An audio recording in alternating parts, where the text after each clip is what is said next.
काहीच वेळापूर्वी निधन झालेलं आहे आणि आपल्यासोबत मनमोहन सिंग यांच्या मंत्रिमंडळात जे होते ते सुशील कुमार शिंदे आहेत।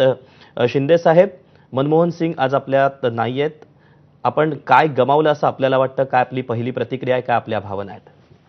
आम्ही बेळगावमध्ये येत आहोत। आम्ही सगळे काँग्रेसचे अध्यक्ष वगैरे सगळेच इथं आहोत। आज आमचा हा कार्यक्रम इथं चालू होता आणि तिथेच ही न्यूज आली। ही बातमी ऐकल्यानंतर मी तर अगदी स्तब्ध झालो की काय बोलावं काय बोलू नये अशा प्रकारची स्थिती होती। डॉक्टर मनमोहन सिंग यांच्या मंत्रिमंडळामध्ये मी होतो।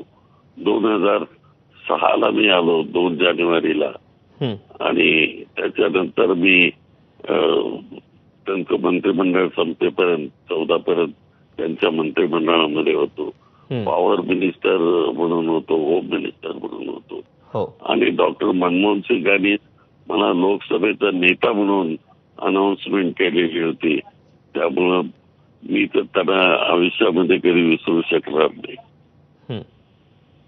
तर अशा ह्या एक थोर अर्थशास्त्रज्ञ, समंजस आणि कधी जास्त बोलणारे नाही, कोणावर रागावणार नाही,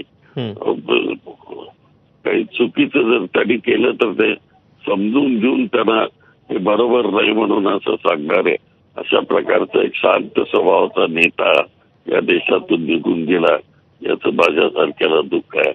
मी श्रद्धांजली वाहतो। सुशील कुमारजी, धन्यवाद आपण या प्रतिक्रिया दिल्याबद्दल। आणि आपल्यासोबत आता काँग्रेस नेते कुमार केतकर आहेत।